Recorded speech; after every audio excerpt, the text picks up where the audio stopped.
We got a bit lucky there, didn't we? Kinda, but the ruthless winning machine that is Manchester City are through to the semi-finals of the FA Cup. Before I go too far as ever, this video is sponsored by OneFootball. If you want to put an even bigger smile on my face, head down to the link in the description below, and all these stats that you're seeing scrolling down the side of me here, these are via OneFootball. It's free. It's genuinely free. It's really good. It gives you breaking news and all that kind of stuff. So go and download it in the link in the description below, because it keeps this channel going and it's really good. You do yourself a massive favour. And also, before I go too far, I want to say thank you to the newest patrons. There's 4 of them: Mike Halligan, Siler Potoff, hope I pronounced that right, mate, Matt Ryan and Danny Moore. Guys, you're all absolute heroes. That's your shout out. Thank you for getting involved. If you want to get involved, patreon.com/Esteemed Kompany. If not, just keep watching these videos. But let's go on to that game. Initial reactions before I go through the structure of the video. I'm so relieved, but I never doubted it. I genuinely never doubted it. If you follow me on Twitter, you know that I was confident throughout this game, even when we were 2-0 down, and it came to come true in the end, which I'm really happy about. I'll start initially with the preamble of this game. Basically, the spectre of the quadruple was hanging over us before this game, and Pep Guardiola took it really seriously. We're a pretty strong team in general. Ederson in goal once again, no Mahrez, Walker, Otamendi, Laporte, then Delph in from the cold, which was a surprise, but fair enough, whatever.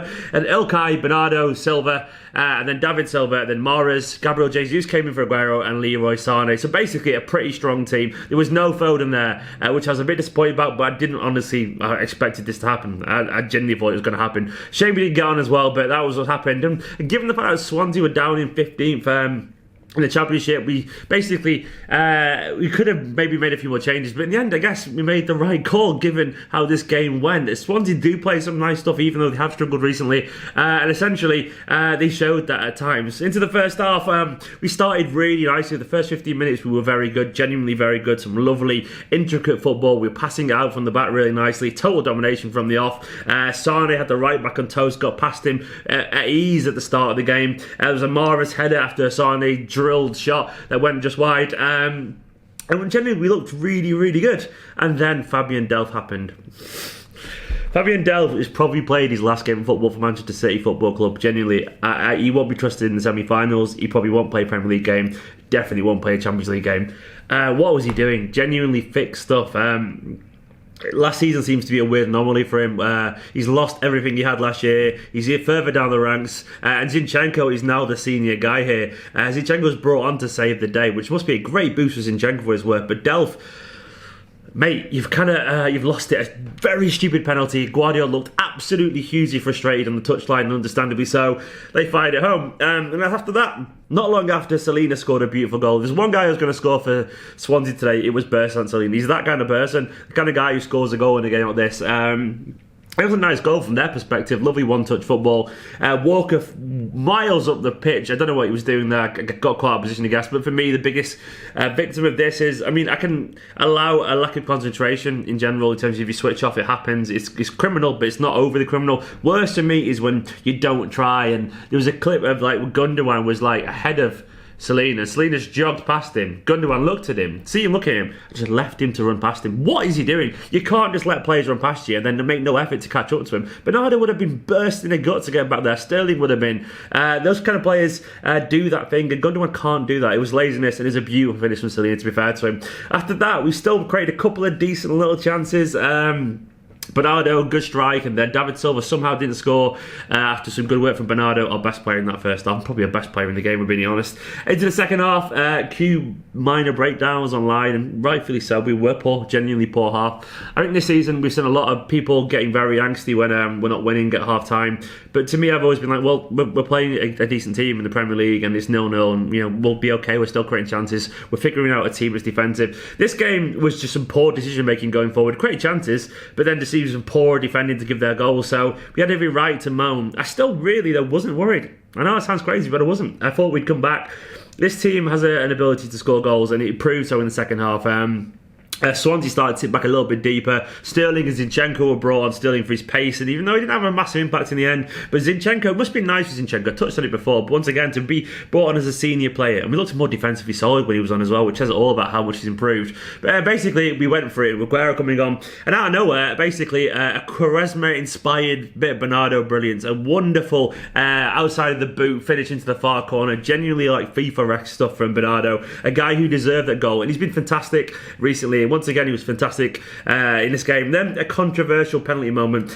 People reckon Sterling went down too soft. Some replays look like he got fouled. Some people reckon also the defender got a touch of the ball, which he might have done. I mean, there's an argument to be had whether the minor touch of the ball warrants bringing down a player. You know, he surely has to actually win the ball to be not a foul. You can't just gently brush past it. Maybe it was soft, but all I know is the pressure was counting. At this point, it was going to go in. Then we got another bit of luck, maybe, with Aguero's penalty ricocheting off the post and in off the keeper. After that point, I knew we were going to win it, and it so proved that way.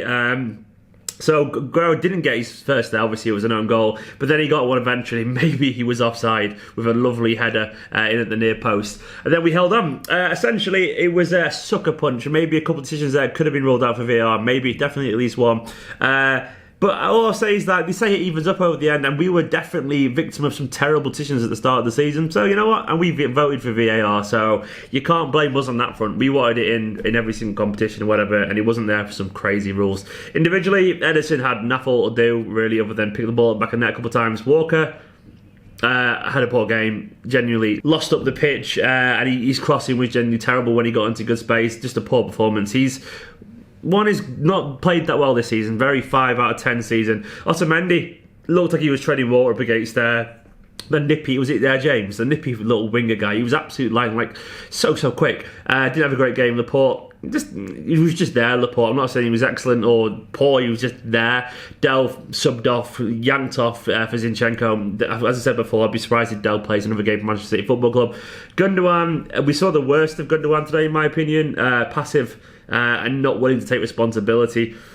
Improved a bit in the second half, but in general, when you needed someone with a bit of fight, we didn't have that. That's where we missed Fernandinho today. I mean, you got lucky in the end that we were fine, but, you know, I don't think he had a good game. Bernardo, absolutely excellent. We are so lucky to have this player. 100% given, always great technical ability, great effort. That's just Bernardo Silva for you. I absolutely love him. He's just so good. The kind of player that basically will be a captain at some point in the future, in my opinion. He's just an absolute warrior, a leader, and I can't believe how lucky we are to have Bernardo Silva. He's no one better to score that first goal because the passion he gets when he scores a goal, love him. David next to him was, you know, like he was okay, not at his very best at all. Some nice little moments, not a game that you'd expect he will remember in a hurry. And we want more from David Silva. Didn't happen for him. Sane had his right back on toast, but then also did that Sane thing where the ball, he can't trap it, he can't control the ball and all that kind of stuff, and he goes under his feet. You're thinking, what are you doing, Leroy? Please wake up. But then he was subbed off. Maybe it could have been Mahrez subbed off. I thought Mahrez was diabolical. I'm sorry, Mahrez fans. He was just abysmal.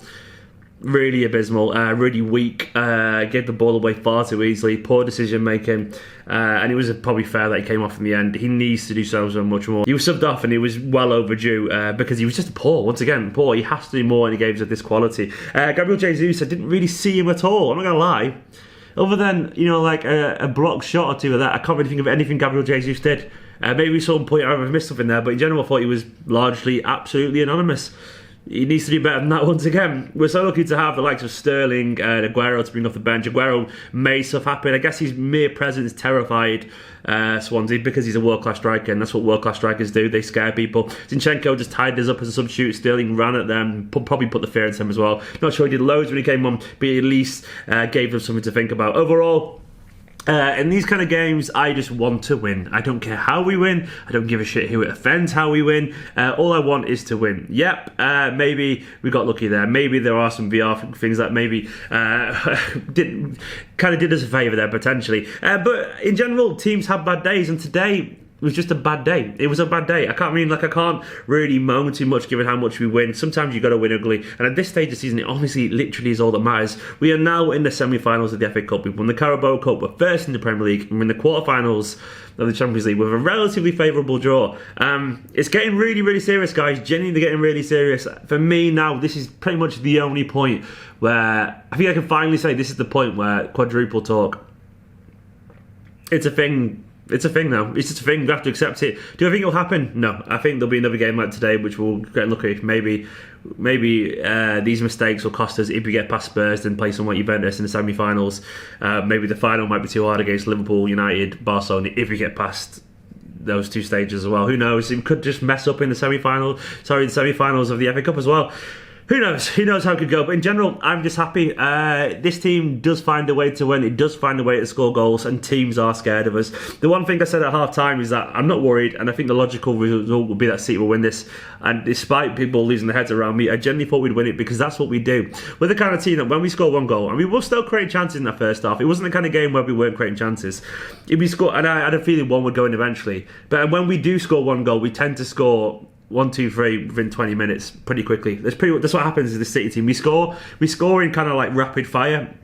And generally that's what happened. We finished them off in a 20-minute spell. And I wasn't surprised. I wasn't surprised at all because this is the kind of team that does that. Teams fear us. We're a brutal winning machine. We've got some luck maybe. But in general, they say it comes around, Bad decisions go around and then eventually you get them. And to me, it's pretty much evening out now. So I'll take that. Guys, what did you make of that performance? It wasn't great, was it? Did it need to be great? Probably not. All I know now is it's the international break. So we've got a nice big rest, which we 100% genuinely do need. So I will take that. I'm a very happy person because we've done it. We've done what we need to do. Guys, as ever, all these people scrolling down the side of the screen, these are my patrons who keep this channel going. The absolute heroes. If you want to get involved, patreon.com/Esteemed Kompany. Get a shout out, get your name credits, get involved in the Patreon Q&A and all that kind of stuff. And someone, if you wanted to, could get a dedicated video. It's an expensive tier, but it's there if anyone wants it. If not, just keep watching these videos. Make sure you subscribe if you're new. Don't forget to like this video and let me know what your thoughts are on the potential quadruple in the comments below. Probably not going to happen, but who knows? In a bit.